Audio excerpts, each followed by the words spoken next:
นมาได้อย่างไรขึ้นมาได้ตั้งแต่เมื่อไหร่นะเจ้าก็ขึ้นมาตอนที่คณะรักษาความสงบเรียบร้อยนะเจ้าเปิ้นจะไปเจิญผู้มีหน้าที่เกี่ยวกับการงานในด้านต่างๆมาปฏิบัติหน้าที่นะเจ้าเป็นผู้ตรวจสอบกฎหมายตรวจสอบร่างกฎหมายทั้งหลายของรัฐสภานะเจ้าตอนขึ้นมาใหม่ๆนี่มันจะมีสภาปฏิรูปประเทศแล้วก็สภานิติบัญญัติแห่งชาตินะเจ้าสภาปฏิรูปประเทศก็จะมีคณะที่ทำงานเกี่ยวกับการปฏิรูปนี่ก็คือสปทนะเจ้าห้องง่ายๆว่าสปทเปิ้นก็ตอนนี้เปิ้นก็หยุดการปฏิบัติหน้าที่ไปแล้วเพราะใกล้จะเลือกตั้งเข้ามาแล้วนะเจ้าเหลือแต่สนช.ที่ปฏิบัติหน้าที่ตรวจสอบกฎหมายร่างกฎหมายนะเจ้าในการปฏิบัติหน้าที่ทั้งหมดนั้นนะเจ้าก็ช่วงเวลานี้เป็นช่วงเวลาของการเลือกนะเจ้าสมาชิกวุฒิสภานะเจ้าก็เพิ่มมีการเข้าไปรับสมัครที่อำเภอนะเจ้าแล้วก็จะมีส่งสมัครโดยกลุ่มนะเจ้าและสมัครด้วยตนเองนะเจ้ามี2ประเภทแล้วก็กลุ่มที่สมัครก็จะมีหลายกลุ่มนะเจ้าแล้วแต่ว่าใครจะสมัครเข้าไปในกลุ่มไหนนะเจ้าแล้วเปิ้นให้สมัครได้กลุ่มเดียวนะเจ้าห้ามสมัครหลายกลุ่มนะเจ้าถ้าสมัครหลายกลุ่มนั้นจะเกิดการเสียหายก็คือมีโทษถึงจำคุกได้นะเจ้าแล้วก็เวลาสมัครแล้วถ้าเป็นประกาศเอกสารอย่างไรประกาศว่ามีสิทธิ์สมัครนะเจ้ามีสิทธิ์เป็นแล้วก็มีเอกสารประชาสัมพันธ์แจกเป็นบอกว่าห้ามถอนตัวนะเจ้าตรงนั้นถ้าสมัครแล้วโอ้โหตรงนี้ทนายปอเพิ่งหูเหมือนกันนะเจ้าก็พอดีท่านทนายสวัสดิ์จันทร์ปีดาเพิ่นบอกทนายปอทำไมไม่ศึกษาข้อมูลให้ละเอียดซะก่อนนั่นน่ะสิเนาะต้องขอมาอภัยตัวยนะเจ้าแล้ววันที่16นี้เพิ่นก็จะมีการคัดเลือกกันภายในกลุ่มนะเจ้าคัดเลือกภายในกลุ่มของสวก่อนเสร็จแล้วถ้าได้ตามจำนวนที่เป็นกำหนดเพิ่นก็จะเอากลุ่มนั้นไปให้จังหวัดเลือกนะเจ้าก็ติดตามกันต่อไปว่ากลุ่มของอำเภอนั้นคนที่ลงรับสมัครแล้วแต่ละกลุ่มในอำเภอเมืองนี้ใครจะได้รับเลือกกันต่อไปนะเจ้าและแหมย่างนึ่งที่ทนายปอจะฝากพระอาจารย์ท่านพระครูสมุวิศวัตรเปิดช่วงต้นรายการก็จะมีสปอตทั้งหลายนะเจ้าต้องกราบขอบพระคุณท่านพระครูสมุวิศวัตรรองเจ้าอาวาสวัดฝ่ายหินนะเจ้าที่ได้โปรดเมตตาเปิดสปอตวิทยุไว้ให้นะเจ้าจ้างกินจ้างใจใส่ใจสุขภาพกับสสจ.เจียงใหม่วันนี้เสนอตอนการกินยาน้ำให้ได้ผลเจ้าการกินยาน้ำให้ได้ผลควรใจจ้อนแบบใดปริมาณ1ช้อนชาหรือ5ซีซีหรือ5มิลลิลิตรและการกินยาน้ำต้องตวงจากช้อนชาหรืออุปกรณ์ตวงที่ติดมากับตัวยาเต้าอั้นนะเจ้าซึ่งมีความสำคัญโดยคนส่วนใหญ่เฮาท่านอาจจะมองข้ามเรื่องจะดังนั้นเจ้าการใช้ช้อนตวงยาที่ถูกต้องจะสามารถนำปริมาณยาเข้าสู่ร่างกายอย่างเหมาะสมเรื่องเล็กๆน้อยๆจะไม่ได้มองข้ามนะเจ้าด้วยความปรารถนาดีจากสำนักงานสาธารณสุขจังหวัดเชียงใหม่แจ้งเบาะแสร้องเรียนเรื่องผลิตภัณฑ์สุขภาพสายด่วนอย 1556 เจ้า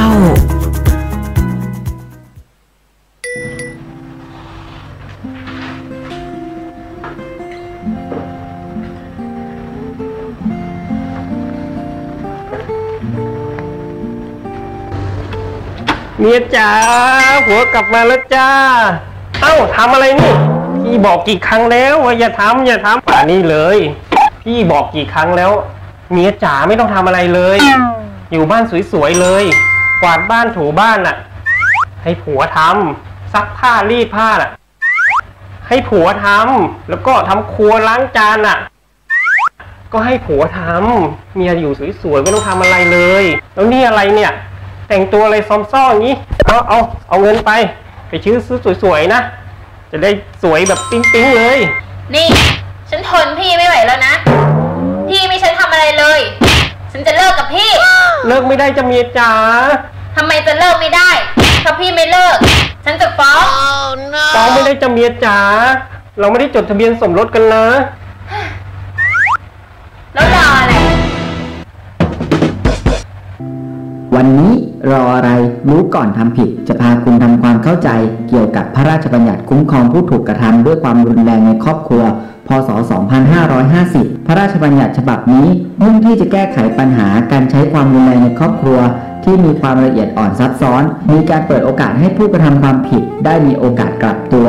ยับยั้งการกระทำความผิดซ้ำและยังสามารถรักษาความสัมพันธ์อันดีในครอบครัวไว้ได้อีกด้วยคุณผมกับแฟนไม่ได้จดทะเบียนสมรสกันแล้วแฟนผมจะฟ้องได้ไหมครับได้สิครับตามพระราชบัญญัติคุ้มครองผู้ถูกกระทำความรุนแรงในครอบครัวพ.ศ. 2550 มาตรา 3 ได้กำหนดให้บุคคลในครอบครัวนั้นหมายความว่าคู่สมรสคู่สมรสเดิมผู้ที่อยู่กินหรือเคยอยู่กินฉันสามีภรรยาโดยไม่ได้จดทะเบียนสมรสบุตรบุญธรรมสมาชิกในครอบครัวรวมทั้งบุคคลใดๆที่ต้องพึ่งพาอาศัยและอยู่ในครัวเรือนเดียวกันครับอ้าวเหรอผมให้แฟนอยู่บ้านเฉยๆสบายๆเนี่ยมันฟ้องได้เหรอครับได้สิพี่ไม่รู้เหรอว่าฉันอึดอัดพี่ไม่ฉันทำอะไรเลยงานบ้านมันก็เป็นหน้าที่ของฉันก็อยากจะทำอะไรบ้างฉันจะฟ้องพี่ฟ้องไม่ได้เมียจ๋าช่วยตอบหน่อยสิครับเกี่ยวกันครับเพราะพระราชบัญญัติคุ้มครองผู้ถูกกระทำด้วยความรุนแรงในครอบครัวพ.ศ. 2550 มาตรา 3 กำหนดให้ความรุนแรงในครอบครัวนั้นหมายความว่าการกระทำใดๆโดยมุ่งประสงค์ให้เกิดอันตรายแก่ร่างกายจิตใจหรือสุขภาพของบุคคลในครอบครัวหรือบังคับหรือใช้อำนาจครอบงำผิดครองธรรมให้บุคคลในครอบครัวนะครับเมียจ๋าต่อไปนี้ผัวจ๋าจะให้เมียทำทุกอย่างที่เมียต้องการเลยนะจ๊ะเมียจ๋าพบกับพวกเราทุกวันที่1ของทุกเดือนเพราะว่ากฎหมายอยู่ใกล้กับพวกเราหากมีข้อสงสัยเรื่องกฎหมายสอบถามเราได้ที่ Facebook Fanpage สภานิติบัญญัติแห่งชาติถ้าชอบก็กดไลค์ถ้าใช่ก็กดแชร์กดติดตามอย่าลืมกดกระดิ่งแจ้งเตือนออกซิเจน4 นาทีอาจพิการขาดออกซิเจน8 นาทีอาจเสียชีวิตโปรดให้ทางรถกู้ชีพฉุกเฉินทุกเส้นทางเพื่อช่วย1 ชีวิตให้รอดพ้นเพราะวันหนึ่งอาจเป็นคนที่คุณรักโปรดให้ทางรถกู้ชีพฉุกเฉินบาดเจ็บป่วยฉุกเฉินโทร1669ด้วยความปรารถนาดีจากคณะกรรมการบูรณาการประสานงานกรณีกู้ชีพฉุกเฉินสภานิติบัญญัติแห่งชาติ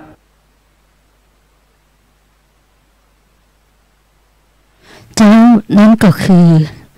บางส่วนบางงานนะเจ้าของสภานิติบัญญัติแห่งชาติมันได้จัดทำสปอตวิทยุบอกว่าในเรื่องรออะไรนะเจ้ารอนี่มาเป็นการพ้องเสียงมาจากคำภาษาอังกฤษนะเจ้า LAW นะเจ้ารอก็คือกฎหมายนั่นเองนะเจ้ากฎหมายอะไรนะเจ้ารออะไรที่เอามาใช้บังคับและกำกับนะเจ้าเหมือนกันนะเจ้าในเรื่องของรถกู้ชีพฉุกเฉินนะเจ้าถ้าเราเห็นนะเจ้าขับเบี่ยงซ้ายเบี่ยงขวานิดนึงเปิดทางให้รถกู้ชีพฉุกเฉินนั่นก็คือท่านจะได้เปิดทางชีวิตให้กับคนที่ได้รับการรักษาพยาบาลได้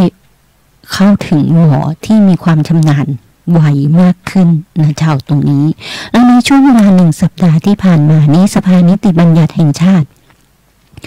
ได้ปฏิบัติหน้าที่อย่างพ่องนะเจ้า1 ช่วงสัปดาห์ที่ทนายปอจะนำมาฝากเข้าเป็นประจำก่อนบอกว่าจะในเรื่องที่สภานิติบัญญัติแห่งชาติพิจารณาร่างกฎหมายทั้งหลายนะเจ้าในหลายๆเรื่องสรุปสภานิติบัญญัติแห่งชาติปฏิบัติหน้าที่ประชุมวันที่13นะเจ้าเวลา 10:30 น.ที่ประชุมพิจารณาครั้งที่84/2561นะเจ้าประกอบสรุปปัญหาอุปสรรคการแก้ไขปัญหาในจังหวัดชายแดนภาคใต้นะเจ้ารับทราบคำสั่งคณะรักษาความสงบแห่งชาติจำนวน2 ฉบับนะเจ้าแล้วก็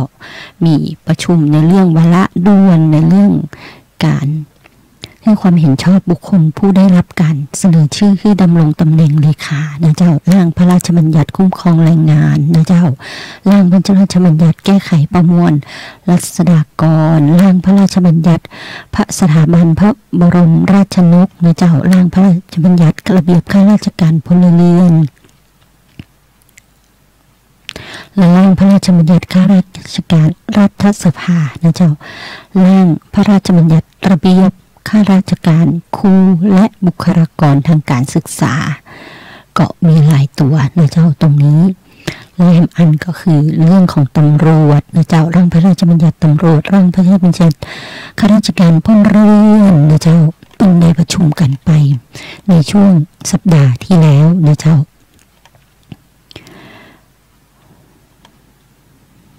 ในวันที่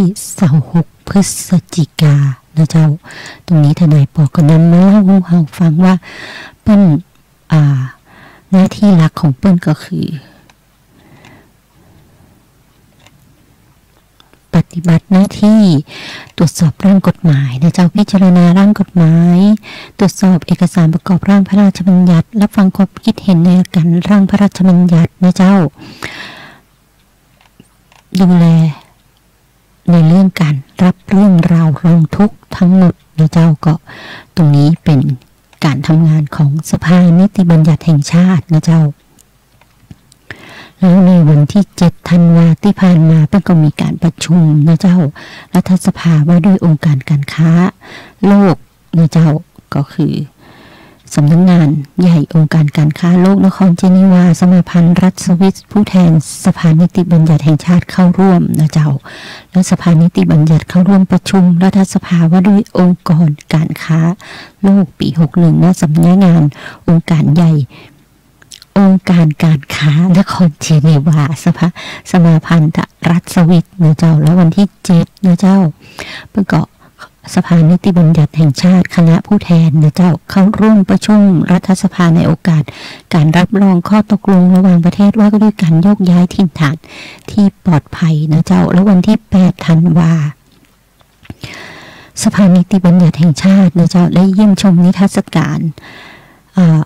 พาวิเลียนนะเจ้าในฐานะผู้ร่วมกิจกรรมการประชุมรัฐภาคีอนุสัญญาสหประชาชาติว่าด้วยการเปลี่ยนแปลงภูมิสภาพภูมิอากาศสมัยที่24นะเจ้าแล้ววันที่9นะเจ้าสภานิติบัญญัติแห่งชาติก็เข้าร่วมกิจกรรมไม้อุ่นไอรักนะเจ้าวันที่9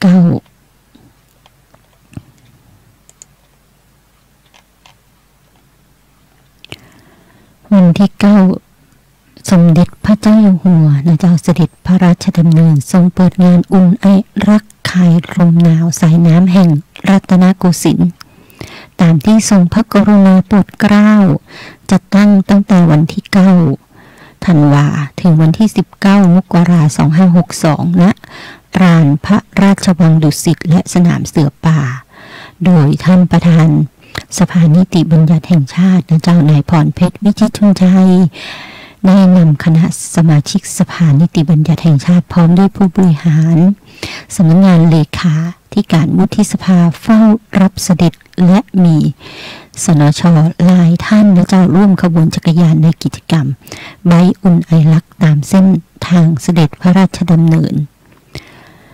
ตามเส้นทางประวัติศาสตร์ผ่านสายน้ำคูคลองนะเจ้าคลอง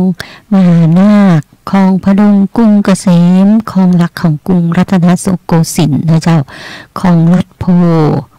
อำเภอพระประแดงจังหวัดสมุทรปราการซึ่งเป็นโครงการเนื่องมาจากพระราชดำริด้านการบริหารจัดการน้ำของพระบาทสมเด็จพระปรมินทรมหาภูมิพลอดุลยเดชบรมนาถบพิตรรวมระยะทางไปกับ39 กิโลนะเจ้าในการนี้นะเจ้าสภานิติบัญญัติแห่งชาติได้ร่วมออกร้านนะเจ้าณร้านค้าหมายเลข22ภายในสนามเสือป่ารูปแบบของพิพิธภัณฑ์ภายใต้แนวคิดสายน้ำแห่งพระเมตตาพัฒนาประชาธิปไตยโดยจัดแสดงภาพพร้อมพระราชดำรัสสำคัญของรัชกาลที่5ถึงรัชกาลที่10พร้อมสิ่งของเครื่องใช้ที่เกี่ยวกับการเมืองการปกครองทั้งจัดให้มีการบริการถ่ายภาพกับ บัลลังก์ประธานสภาในอดีตรวมถึงกิจกรรมเล่นเกมตอบคำถามเพื่อรับของที่ระลึกด้วยนะเจ้าตรงนี้ก็เชียงใหม่เราก็ได้จัดกิจกรรมนี้เหมือนกันนะเจ้าใบอุ่นไอรักโดยท่านผู้ว่าราชการจังหวัดนะเจ้าเป็นประธานในการนำนะเจ้าสมาชิกข้าราชการสมาชิกประชาชนทั้งหลายนะเจ้า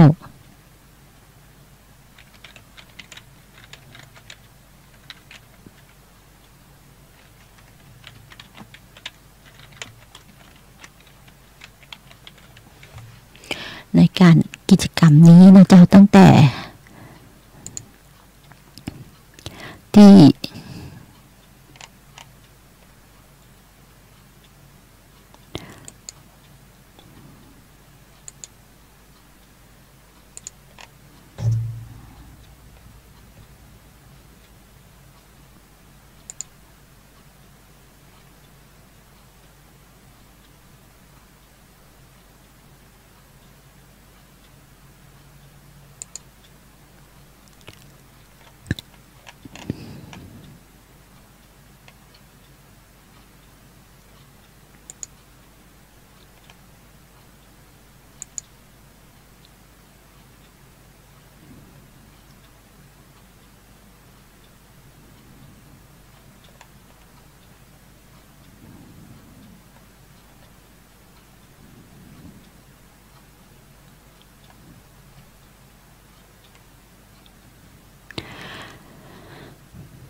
สมาแต่เจ้ายิบอึดใจนี่ไงจ้างกินจ้างใจใส่ใจสุขภาพกับสสจ.เชียงใหม่วันนี้เสนอตอนผลิตภัณฑ์สุขภาพลวงโลกคุณกำลังตกเป็นเหยื่อฮู้กับเจ้าอ้วยใน1 ปีธุรกิจผลิตภัณฑ์เสริมอาหารธุรกิจยาธุรกิจเครื่องสำอางทุ่มงบโฆษณาอย่างนักหนาป่าป้านกว่า 3,000 ล้านบาทส่วนหนึ่งทำผิดกฎหมายโฆษณาสรรพคุณอาหารและยาโดยบ่ได้ขออนุญาตอย.ผ่านวิทยุชุมชนผ่านเคเบิลทีวีผ่านดาวเทียมผ่านอินเทอร์เน็ตผ่านคนเกยใจสินค้าผ่านดาราผ่านนักจัดรายการการโฆษณาซ้ำๆ 50-80 เตื้อต่อวันเพื่อคนจดจำได้เพื่อบอกคุณสมบัติของสินค้าว่าช่วยเพิ่มสมรรถภาพทางเพศได้หลายแบบร่างกายจะเปลี่ยนแปลงได้หลายอย่างรักษาโรคได้สปะปันอันอย่างตึงหมดตึงมวลเป็นการโฆษณาเกินจริงและผิดกฎหมายเจ้าเสี่ยงสตังค์ฟรีเสียดายโอกาสในการรักษาโรคตัวหยุดซื้อหยุดเจือผลิตภัณฑ์สุขภาพโฆษณาขี้จุขี้โวขี้โมด้วยความปรารถนาดีจากสำนักงานสาธารณสุขเชียงใหม่แจ้งเบาะแสร้องเรียนเรื่องผลิตภัณฑ์สุขภาพสายด่วนอย 1556 เจ้าจ้างกินจ้างใจใส่ใจสุขภาพกับสสจ.เชียงใหม่วันนี้เสนอตอนเคล็ดลับดีๆ5 วิธีผอมอย่างยั่งยืนเคล็ดลับดีๆ5 วิธีผอมอย่างยั่งยืนคุณผู้ฟังเจ้าความอ้วนสะสมมาเมินนาน10-20 ปีจะลดภายใน 10-15 วันนั้นเป็นไปบ่ได้อย่างแน่นอนเฮามาเริ่มต้นที่ควบคุมอาหารเจ้าลดอาหารมันลดอาหารทอดเพิ่มผักขึ้นเป็น2 เต้าและบ่ได้กินตัวใจปากบ่ได้กินจุ๊บกินจิ๊บมันออกกำลังกายอย่างน้อยติดไหนสัก3 เตื้อละประมาณ20 นาทีขึ้นไปต ตั้งใจมุ่งมั่นที่จะหุ่นดีและมีสุขภาพดีเจ้าที่สำคัญต้องพักผ่อนให้เพียงพอบดีนอนดึกหน้าด้วยความปรารถนาดีจากสำนักงานสาธารณสุขเชียงใหม่แจ้งเบาะแสร้องเรียนเรื่องผลิตภัณฑ์สุขภาพสายด่วนอย 1556 เจ้าสายด่วนอย1556นะเจ้าตะกี้ติดค้างในเรื่องการกิจกรรมของจังหวัดเชียงใหม่นะเจ้าในเรื่องของใบอุ่นไอรักวันที่9เพิ่งจัดกันไปแล้วนะเจ้าใบ3ตั้งแต่หอประชุมนะเจ้าจัดพร้อมกับศูนย์กลางแต่ว่าของเชียงใหม่นี่เริ่มตั้งแต่หอประชุมแล้วก็ปั่นไปเรื่อยๆนะเจ้าตามเรียบตามคลองชลประทานนะเจ้าก็ตามถนนคันคลองผ่านไปสี่แยกต้นพยอมสี่แยกมิเฮียเลี้ยวขวาเข้าสู่ราชพฤกษ์อุทยานหลวงราชพฤกษ์นะเจ้าจากนั้นกับตั๋วที่วงเวียนราชพฤกษ์ย้อนกลับคันคลองอีกครั้งสิ้นสุดที่หอประชุมนะเจ้าระยะทางทั้งสิ้น27 กิโลเมตรยังได้จัดนิทรรศการเฉลิมพระเกียรติภายใต้ชื่องานกษัตริย์นักกีฬานะเจ้าซึ่งจะเป็นนิทรรศการเฉลิมพระเกียรติสมเด็จพระเจ้าอยู่หัวที่ทรงเป็นแบบอย่างให้ประชาชนหันมาออกกำลังกายและสนใจดูแลสุขภาพตลอดจนมีความรักความสามัคคีรวมทั้งนิทรรศการและกิจกรรมเกี่ยวกับสุขภาพมากมายโดยจะจัดไปตลอดทั้งเดือนธันวา2561นี้ที่หอประชุมเฉลิมพระเกียรติ80 พรรษาทั้งนี้เพื่อส่งเสริมให้ชาวบ้านเห็นความสำคัญในการรักษาสุขภาพนะเจ้าด้วยการออกกำลังกายและส่งเสริมความรักสามัคคีและครอบครัวสังคมนะเจ้าตรงนี้ก็เป็นกิจกรรมที่ทางส่วนกลางและทางจังหวัดเฮาได้ร่วมจัดกันนะเจ้าและก็อย่าลืมจ้างกินจ้างใจจ้างตาลนะเจ้าก็จ้างกินจ้างใจนะเจ้าใส่ด่วนอยตะกี้นี่เจ้าพร้อมยังรักษาสุขภาพก็ต้องออกมาปั่นจักรยานเพื่อออกกำลังกายนะเจ้าจักรยานสีส้มที่มีจอท่านก็เอาโทรศัพท์ไปสแกนนะเจ้าปั่นฟรีนะเจ้าเพิ่งมาได้คิดสตังค์นะเจ้าตรงนี้ก็นำเรียนให้หมู่เฮาได้รับรู้นะเจ้าและกิจกรรมของสภานิติบัญญัติแห่งชาติในช่วงสัปดาห์ที่ผ่านมานะเจ้าอนุกรรมการกิจการสตรีนะเจ้าอนุกรรมาธิการนะเจ้าในกรรมาธิการกิจการสตรีเพิ่งมีการประชุมเมื่อวันที่12 เวลา 10 โมงนะเจ้าที่หอประชุมพระราชสมภพ200 ปีรัชกาลที่4ที่จังหวัดโคราชนะเจ้าในอำเภอเมืองคณะอนุกรรมการธิการกิจการสตรีในคณะกรรมาธิการสังคมเด็กเยาวชนสตรีผู้สูงอายุคนพิการและผู้ด้อยโอกาสสภานิติบัญญัติแห่งชาตินำโดยนางสุวรรณีสิริเวชพันธ์รองประธานคณะกรรมาธิการและประธานคณะอนุกรรมาธิการและพลเอกวีรัญชันทศาสตร์โกศลกรรมาธิการและที่ปรึกษารองประธานคณะอนุกรรมาธิการพร้อมคณะอนุกรรมาธิการและร่วมประชุมหารือและรับฟังปัญหาจากตัวแทนกลุ่มสตรีประกอบด้วยคณะกรรมการพัฒนาสตรีทุกระดับคณะกรรมการกองทุนพัฒนาบทบาทสตรีคณะทำงานขับเคลื่อนกองทุนพัฒนาบทบาทสตรีแกนนำสตรีอาสาสมัครพัฒนาสังคมและความมั่นคงของมนุษย์และกลุ่มสตรีพิการรวมจำนวน100 คนโดยมีนายจรัสชัยโชคเรืองสกุลรองผู้ว่าจังหวัดนางสุนีบุตรเนียมพัฒนาการจังหวัดและนายอภิชาติวาทีพัฒนาสังคมและความมั่นคงของมนุษย์จังหวัดให้การต้อนรับนะเจ้าในโอกาสนี้คณะก็ได้บรรยายให้ความรู้เกี่ยวกับกฎหมายรัฐธรรมนูญประเด็นที่เกี่ยวกับสตรีกฎหมายสำคัญเกี่ยวกับสตรีเช่นกองทุนช่วยเหลือกลุ่มสตรีคนพิการผู้สูงอายุผู้ด้อยโอกาสรวมทั้งข้อมูลมาตรการช่วยเหลือต่างๆที่รัฐบาลได้ดำเนินการภายใต้บัตรสวัสดิการแห่งรัฐนะเจ้าก็ทนายปอก็นำมาเล่าให้หมู่เฮาฟังถึงกิจกรรมของสภานิติบัญญัติแห่งชาตินะเจ้า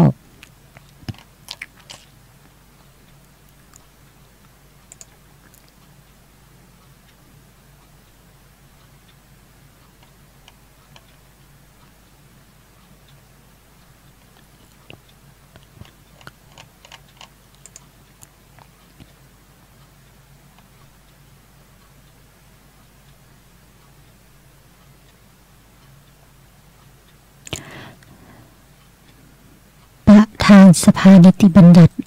และคณะเข้าเยี่ยมชมสำนักงานใหญ่สถาบันคงจื้อณประเทศจีนนะเจ้าวันที่12ที่ผ่านมาเหมือนกันนะเจ้า9 โมงเจ้าประธานสภานิติบัญญัติและคณะเข้าเยี่ยมชมสำนักงานใหญ่สถาบันคงจื้อณกรุงปักกิ่งโดยมีนายมาเจียนเฟยนะเจ้าอธิบดีสถาบันคงจื้อประจำประเทศจีนให้การต้อนรับและนำชมสถาบันคงจื้อเป็นหน่วยงานที่ขึ้นต่อกระทรวงศึกษาของจีนรับผิดชอบในการเผยแพร่การเรียนการสอนภาษาจีนให้หมู่เจ้าต่างประเทศทั่วโลกนะเจ้าตรงนี้ก็เปิ้นก็ไป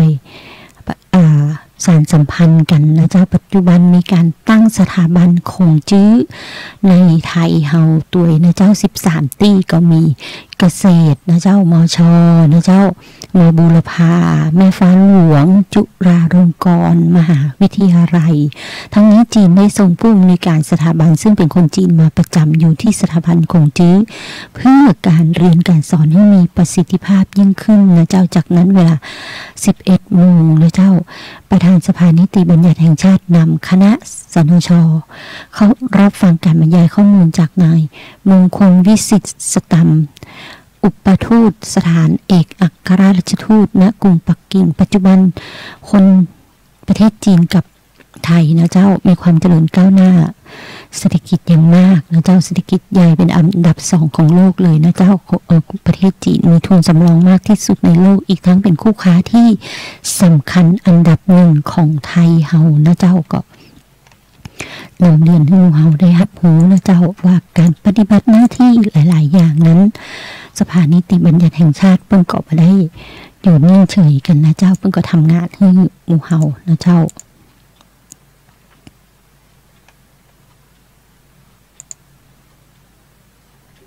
และ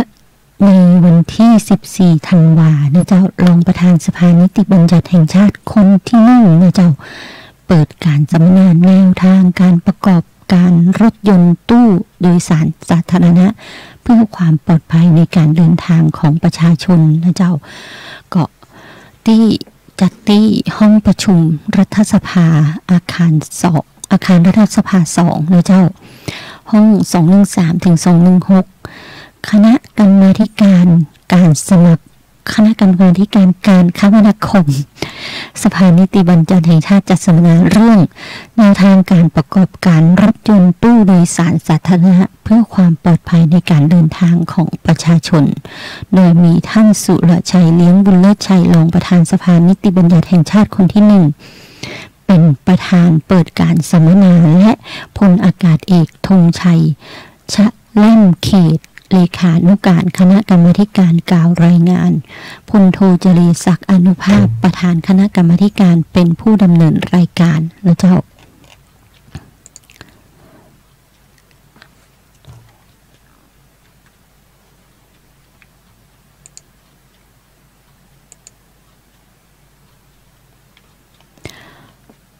ช่วงสัปดาห์ที่ผ่านมา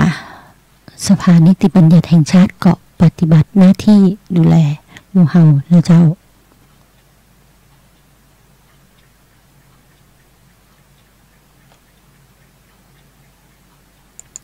แล้ววันที่13นะเจ้าวันที่13กลุ่มมิตรภาพรัฐสภาไทยเกาหลีจัดงานนิทรรศการฉลองครบรอบ60 ปีนะเจ้าความสัมพันธ์ทางการทูตระหว่างไทยและสาธารณรัฐเกาหลีณห้องโถง1อาคารรัฐสภาโดยมีท่านรองประธานสภานิติบัญญัติแห่งชาติคนที่1นายสุรชัยเลี้ยงบุญเลิศชัยนะเจ้าเป็นประธานในพิธีเปิดและนายศรีศักดิ์ว่องสงสารประธานกลุ่มมิตรภาพกล่าวรายงานพร้อมด้วยนางพักจียอนอัครราชทูตสาธารณรัฐเกาหลีประจำประเทศไทยเข้าร่วมนะเจ้าตรงนี้กิจกรรมของสภานิติบัญญัติแห่งชาตินะเจ้าที่เป็นปฏิบัติหน้าที่ในการทำงานสภานิติบัญญัติแห่งชาติถ้าเทียบกับรัฐสภาในช่วงเวลาที่มีการเลือกตั้งก็คล้ายๆกับสมาชิกวุฒิสภานั่นเองนะเจ้าแต่ถ้าสภาปฏิรูปก็จะเป็น สมาชิกสภาผู้แทนราษฎรนะเจ้าปฏิบัติหน้าที่คล้ายๆกันในตรงนั้นนะเจ้าก็ทนายปอนำเรียนให้หมู่เฮาได้รับรู้นะว่าเปิ้นเกาะทำงานที่ทนายปออยากให้รู้ถึงอำนาจหน้าที่ของเปิ้นเพราะเราจะได้รู้ว่าอ๋อตรงนี้คืออย่างตรงนี้คืออย่างนั่นเองนะเจ้าและกิจกรรมของจังหวัดเชียงใหม่ในรอบสัปดาห์ที่ผ่านมานะเจ้าก็มีองคมนตรีนะเจ้าเปิดงานนิทรรศการ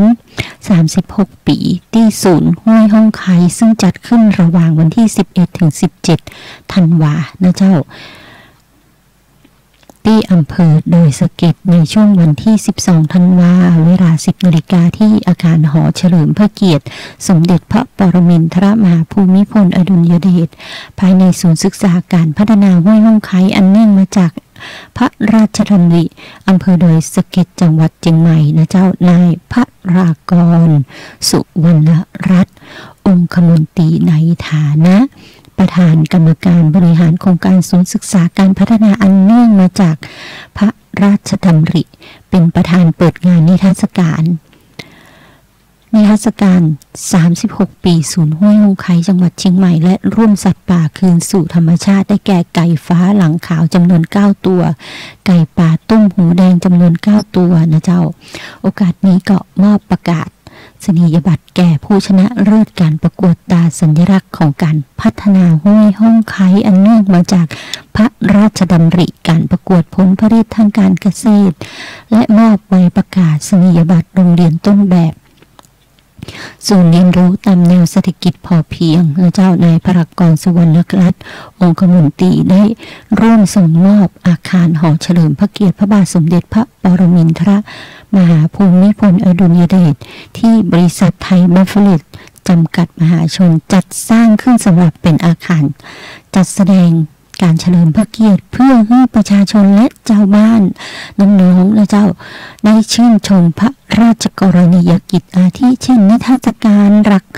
ปรัชญาเศรษฐกิจพอเพียงในการดำเนินชีวิตประกอบกิจการต่างๆทัพผลิตตราดความเป็นทุนสวัสดิการการศึกษาสังคมศาสนารวมถึงนิทรรศการพระบรมฉายาลักษณ์นะเจ้าก็กิจกรรมก็มีการให้ทุกท่านได้ร่วมในกิจกรรมนี้นะเจ้าแล้วก็จะยังมีอยู่จนถึงวันที่17นะเจ้าตรงนี้ก็เชิญชวนหมู่เฮาเข้าไปเยี่ยมชมนะเจ้าเข้าไปดูนะเจ้าก็ในเรื่องหลายเรื่องบอกว่าแหล่งน้ำร่มน้ำห้วยห้องไคนะเจ้าพื้นที่ป่าปลูกเสริมการป้องกันไฟป่าการก่อสร้างฝายต้นน้ำลำธารนะเจ้าพัฒนาป่าไม้ฟื้นฟูป่านะเจ้าบอกว่าป่าไม้เต็งรังป่าซึมโทรมป่าเบญจพรรณนะเจ้าตรงนี้เพิ่นพยายามจะสร้างและพัฒนาขึ้นมานะเจ้าตั้งแต่ปี44นะเจ้าแล้วก็สัตว์ป่ามีเพิ่มขึ้นมาแหมเยอะเลยจำนวน122ชนิดนะเจ้าจากที่การพัฒนาและฟื้นฟูตรงนี้นะเจ้ารอบหมู่บ้านที่อยู่โดยรอบนั้นนะเจ้าอยู่มีประมาณ18หมู่บ้านแล้วเจ้าบ้านมีอาชีพสามารถพึ่งพาตนเองได้นะเจ้ายกระดับรายได้และคุณภาพชีวิตที่ดีขึ้นนะเจ้าออกแนวอนุรักษ์ฟื้นฟูทรัพยากรให้อยู่ยั่งยืนนะเจ้านี่เป็นกิจกรรมที่เปิ้นจัดนะเจ้า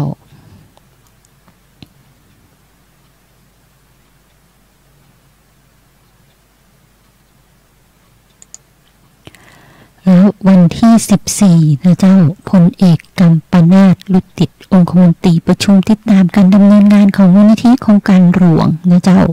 ประจำเดือนธันวาที่สำนักงานมูลนิธิโครงการหลวงอำเภอเมืองเชียงใหม่ที่ห้องประชุมโดยคำอาการฝึกอบรมสถาบันวิจัยและพัฒนาพื้นที่สูงองค์การมหาชนนะเจ้าพลเอกกัมปนาท ลุติตองคมนตรีเป็นประธานกรรมการบริหารมูลนิธิโครงการหลวงเป็นประธานการประชุมมูลนิธิโครงการหลวงประจำเดือนธันวา61นี้นะเจ้าโดยมีท่านผู้ว่าราชการจังหวัดเชียงใหม่ท่านสุภชัยเอี่ยมสุวรรณนายเจริญฤทธิ์สงวนสัตว์ผู้ว่าราชการจังหวัดตากนะเจ้าเข้าร่วมประชุมด้วยเจ้าหน้าที่ศูนย์พัฒนาโครงการหลวงผู้แทนหน่วยงานที่ดำเนินงานสนับสนุนนะเจ้าโดย องคมนตรีได้สรุปในที่ประชุมรับทราบมติจากที่ประชุมคณะกรรมการประสานงานและสนับสนุนงานโครงการหลวงนะเจ้าเมื่อวันพุธที่21พฤศจิกาซึ่งพลเอกประยุทธ์จันทร์โอชาเป็นประธานโดยเห็นชอบให้ผู้ว่าในพื้นที่ตั้งของศูนย์สถานีโครงการหลวง6จังหวัดเชียงใหม่เชียงรายลำพูนแม่ฮ่องสอนพะเยาและตากเป็นประธานคณะทำงานแก้ไขปัญหาพื้นที่ตามแนวทางดำเนินงานโครงการหลวงเพื่อขับเคลื่อนการแก้ไขปัญหาอย่างเร่งด่วนนะเจ้าและขณะนี้โครงการหลวงได้มีศูนย์พัฒนาโครงการหลวงแห่งที่39คือศูนย์พัฒนาโครงการหลวงเลอตอนะเจ้าอำเภอแม่ละมาดจังหวัดตากซึ่งถือว่าเป็นศูนย์พัฒนาโครงการหลวงแห่งแรกในรัชกาลที่10พื้นที่ของศูนย์เลอตอมีสภาพเดียวกับยุคแรกของสถานีเกษตรหลวงอ่างขางจึงต้องเร่งในการพัฒนาโดยความร่วมมือของหน่วยราชการนอกจากนี้องคมนตรียังเน้นย้ำถึงการดำเนินงานเรื่องการพัฒนาพืชปลอดภัยนะเจ้าเนื่องจากสมเด็จพระเจ้าอยู่หัวทรงสนพระทัยในสุขภาพที่ดีของเจ้าบ้านจึงเน้นความสำคัญของพืชปลอดภัยและเมื่อโครงการหลวงดำเนินงานเป็นต้นแบบเกษตรปลอดภัยเกษตรอินทรีย์สถานีศูนย์ที่เป็นแหล่งผลิตจึงต้องให้ความสำคัญและปฏิบัติอย่างเคร่งครัดนะเจ้าผลการตรวจสอบสารตกค้างในพืชผักผลไม้จากงานส่งเสริมเกษตรของโครงการหลวงโดยห้องปฏิบัติการอารักขาพืชเดือนพฤศจิกายน2561ที่ผ่านมาไม่พบสารตกค้างที่ไม่ปลอดภัยนะเจ้าต่อผู้บริโภคเลยในช่วงท้ายของการประชุมองคมนตรีท่านก็ได้ขอให้เจ้าหน้าที่ของการรวมทุกคนภูมิใจในงานที่ทำถวายแด่พระราชวงศ์มีความมุ่งมั่นทุ่มเทวินัยและเสียสละในการทำงานเพื่อก่อประโยชน์แก่เจ้าบ้านและประเทศโดยรวมนะเจ้าตรงนี้ก็นำเรียนให้หมู่เฮาได้รับรู้นะเจ้า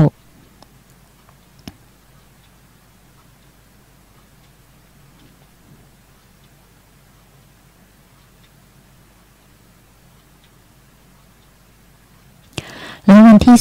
14ที่ผ่านมานะเจ้าจังหวัดเชียงใหม่ก็จัดงานสัมมนาในหัวข้อเชียงใหม่2019 Smart Economy Smart City ก้าวใหม่สู่อนาคตที่มั่นคงนะเจ้าก้าวใหม่สู่อนาคตที่มั่นคงเพื่อร่วมระดมมุมมองความรู้ความคิดเห็นอันเป็นประโยชน์แก่คนที่สนใจในทุกภาคส่วนนะเจ้าโดยมีท่านรองผู้ว่าราชการจังหวัดเชียงใหม่นายมนัสขันไสเป็นประธานเปิดงานสัมมนาในหัวข้อ2019 Smart Economy City ก้าวใหม่สู่อนาคตที่มั่นคงโดยมีนักธุรกิจนักวิชาการผู้มีประสบการณ์และชาวบ้านผู้สนใจเข้าร่วมเป็นจำนวนมากนะเจ้ามีการพัฒนาทุกด้านทั้งเศรษฐกิจสังคมการค้าการลงทุนท่องเที่ยว อีกทั้งเป็นศูนย์รวมกันบริหารจัดการภาครัฐและภาคธุรกิจจากสมมติฐานที่ว่าการประเมินวิเคราะห์ และคาดการณ์สถานการณ์ล่วงหน้าด้วยความแม่นยำเป็นประโยชน์อย่างยิ่งสำหรับนักธุรกิจไทยในทุกระดับจึงได้จัดงานเสวนาภายใต้หัวข้อเชียงใหม่2019 Smart Economy Smart City ก้าวใหม่สู่อนาคตที่มั่นคงเพื่อร่วมระดมมุมมองความรู้ความคิดเห็นอันเป็นประโยชน์แก่ผู้ที่สนใจในทุกภาคส่วนซึ่งภายในงานเสวนาดังกล่าวเป็นการเปิดเสวนาสัมมนานำนักธุรกิจนักวิชาการผู้มีประสบการณ์โดยมีเป้าหมายเพื่อวิเคราะห์เจาะลึกเปิดมุมมองใหม่ๆในการรับรู้เกี่ยวกับสภาพการปัจจัยแวดล้อมต่างๆที่คาดว่าเป็นประโยชน์และการพัฒนาประเทศต่อไปนะเจ้านั่นคือกิจกรรมของจังหวัดเชียงใหม่นะเจ้าก็ต้นก็ได้ดูแลหมู่เฮาชาวบ้านทุกคนนะเจ้า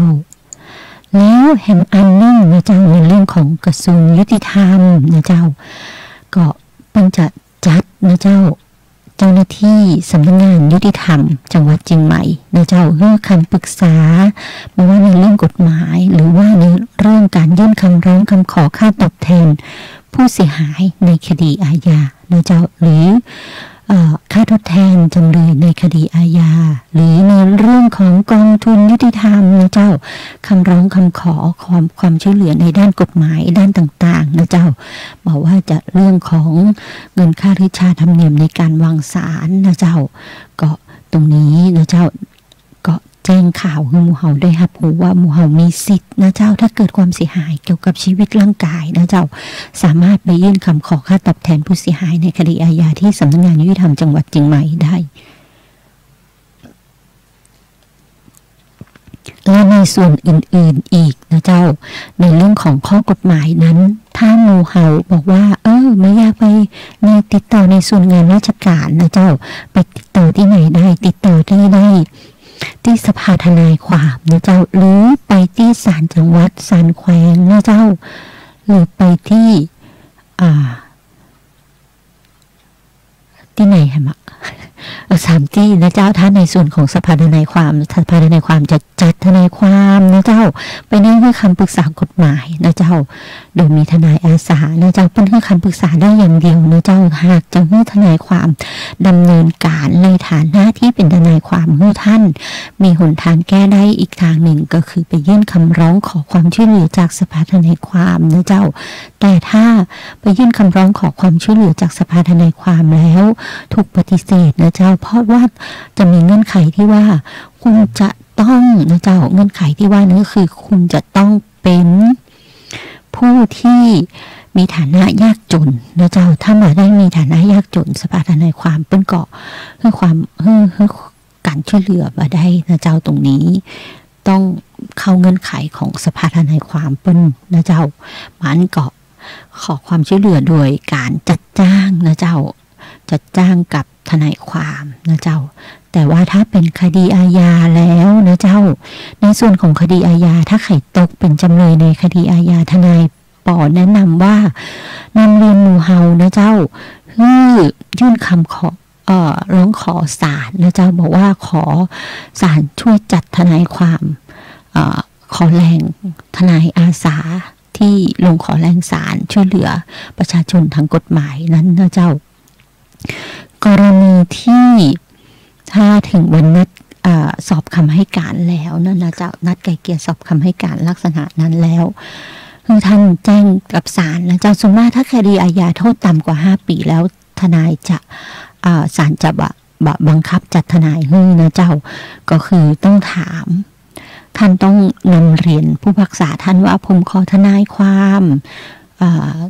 ขอท่านช่วยจัดทนายความเข้ามาในคดีอาญาให้ผมด้วยครับนะเจ้าแต่ถ้าเป็นคดีแพ่งคุณต้องจัดจ้างทนายความด้วยตนเองนะเจ้าแต่ถ้าคดีแพ่งที่คุณได้รับความเดือดร้อนแล้วมีฐานะยากจนตรงนี้ก็คือเงื่อนไขที่สภาทนายความเป็นจะให้การช่วยเหลือในด้านกฎหมายนะเจ้าก็ตรงนี้นำเรียนให้หมู่เฮาได้รับรู้นะเจ้าปัจจุบันนี้สภาทนายความตั้งอยู่ที่4 แยกหนองหอยนะเจ้ามีประธานสภาทนายความจังหวัดเชียงใหม่ท่านพรศักดิ์สังสงวานนะเจ้าเป็นประธานสภาทนายความจังหวัดเชียงใหม่แล้วก็จะมีท่านสุรศักดิ์อินทนันท์นะเจ้าเป็นประธานกรรมการภาค5นะเจ้าก็ตรงนี้คอยดูแลประชาชนในเรื่องของข้อกฎหมายนะเจ้า2 ปีก่อนนี้ประธานกรรมการทนายความจังหวัดภาค5นี่จะอยู่ที่เชียงรายนะเจ้าแล้วปีก่อนนู้นก็จะอยู่ที่ลำปางนะเจ้าตอนปีก่อนนู้นก็ได้รับเลือกนะเจ้าก็คือจะเป็นทนายความท่านทนายความที่ทำงานมานานนะเจ้าก็ลงรับสมัครเป็นประธานทนายความแล้วลงสมัครเป็นประธานกรรมการภาค5ในลักษณะนั้นนะเจ้าก็ได้ดูแลประชาชนในด้านกฎหมายและดูแลสมาชิกทนายความทุกท่านหลายท่านนะเจ้ากิจกรรมตรงนี้ก็ทนายปอก็นำเรียนให้เราได้รับรู้นะเจ้าว่าหลายๆอย่างนะเจ้าช่วงเวลาที่ผ่านมาก็ บางครั้งการแสดงความคิดเห็นที่ขัดแย้งกันต้องแสดงความคิดเห็นในส่วนในสถานที่ที่เปิ้ลจัดให้นะเจ้าอย่าไปแสดงความคิดเห็นในสถานที่หรือในส่วนที่เปิ้ลมาได้จัดให้มันก็จะกลายเป็นการกระทำที่ผิดกฎหมายนะเจ้าแล้วบางครั้งใครเป็นผู้นำในการแสดงความคิดเห็นนั้นบ่สามารถควบคุมสภาวะอารมณ์ของหลายๆท่านที่รวมตัวกันได้แล้วมันก็เกิดการเสียสภาวะการควบคุมตรงนั้นทำให้เสียเลือดเสียเนื้อกันไปนะเจ้าตรงนี้วันนี้ก็นำเรียนให้หมู่เฮาเพียงเท่านี้พรุ่งนี้พบปะกับทนายปอกันใหม่นะเจ้ายามเช้าตี 5 ถึง 6 โมงเช้านะเจ้าพรุ่งนี้จะนำสาระหลายๆเรื่องมาฝากหมู่เฮานะเจ้าแจ้งกินแจ้งใจใส่ใจสุขภาพกับสสจ.เจียงใหม่วันนี้เสนอตอนยังอย่างเราต้องเลือกซื้อเครื่องสำอางจากร้านที่น่าเชื่อถือการเลือกซื้อเครื่องสำอางจากร้านที่น่าเชื่อถือเพราะว่าเราสามารถพิจารณาข้อความสรรพคุณและเลขใบรับแจ้งก่อนที่จะตัดสินใจซื้อได้ง่ายนั่นเองเจ้ารวมไปถึงเราสามารถเห็นรูปลักษณ์ของผลิตภัณฑ์ประกอบการพิจารณาการตัดสินใจซื้อถ้าจะว่าเกิดปัญหาสามารถติดต่อผู้รับผิดชอบได้การเลือกซื้อผ่านอินเทอร์เน็ตอาจจะได้ทนายปานำเรียนแห่งเรื่องนะเจ้าวันนี้มีกิจกรรมรักแม่ค้านะเจ้าที่ยุพราชก็สถานีวิทยุกระจายเสียงพระพุทธศาสนาแห่งชาติและสังคมคลื่นเพื่อการศึกษาพระพุทธศาสนาและวัฒนธรรมระบบ FM 104.5 เมกะเฮิรตซ์รายการต่อไปเป็นรายการมรดกธรรมกำเมืองดำเนินรายการโดยพระครูวิสิทธิ์ศรีลาภรณ์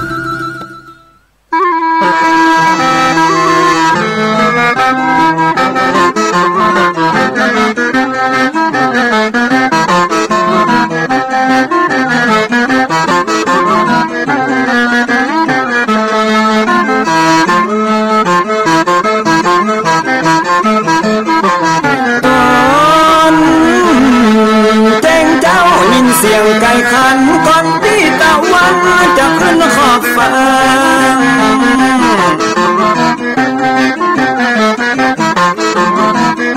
จะหันแสงทองทอแสงจะ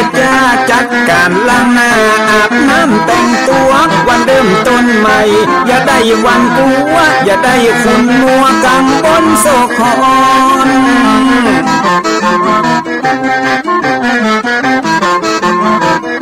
อย่าเอา